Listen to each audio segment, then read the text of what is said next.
In Athens lived Daedalus, the finest craftsman alive, whose carved figures stood so lifelike that men chained them down at night. His young nephew, Perdix, came to learn, and within a year the boy invented the saw from a fish's spine. Daedalus threw him from the high rock of Athens. Athena caught the falling boy and turned him into a partridge. Exiled for murder, he sailed to Crete, where King Minos asked no questions and put those clever hands to work.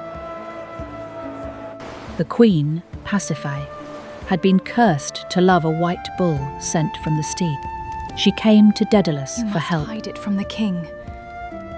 He built her a hollow wooden cow. From that night came the Minotaur, a man's body under a bull's head. Minos wanted the shame hidden, so he ordered a prison with no way out. Daedalus began drawing the turns. Under the palace at Knossos, he wove corridors that doubled back and lied. Even the builder nearly lost his way. They drove the Minotaur into the heart of it. Every 9th year, Athens sent 7 boys and 7 girls inside. Then a prince named Theseus arrived with the tribute, and Ariadne, the king's daughter, went quietly to Daedalus for the answer. He handed her a ball of thread. "Tie one end at the door," he said, "and never let go of it." Theseus killed the Minotaur, followed the thread back to daylight, and sailed away. Minos knew exactly whose hands had helped. So the king locked the craftsman in a tower above the water, and with him his young son, Icarus. Every ship leaving Crete was searched. Minos held the harbours and the coast, and no boat would carry them. They won't find what they are looking for. For weeks he watched gulls slide past the window. Minos owns the water and the land, he thought, not the air. Right.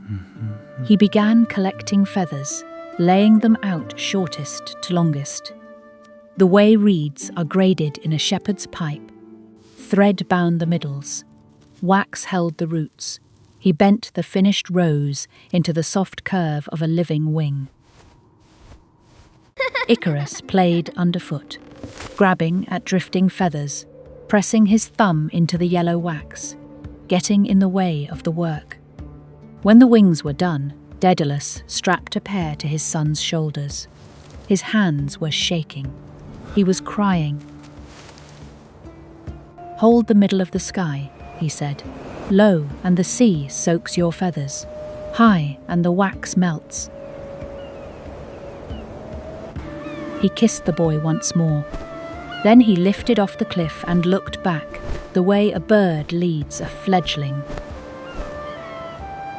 Below them, a fisherman lowered his rod and a shepherd leaned on his staff, certain they were watching gods pass over.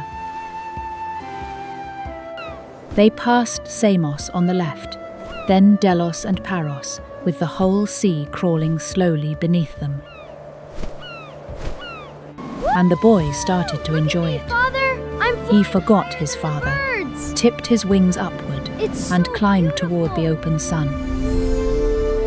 The heat loosened the wax. Feathers slipped away one by one. He beat his bare arms and caught nothing at all. He was still calling his father's name when the blue water closed over him and the sea went quiet again. "Icarus!" his father shouted. "Icarus, where are you?" Then he saw the feathers scattered on the waves, and he understood. He found the body washed onto an island shore and buried it there. From a hedge, a partridge watched and crowed. Daedalus flew on alone to Sicily. He hung the wings in a temple of Apollo and never left the ground again. The island he buried his son on is still called Icaria. The water around it still carries the boy's name.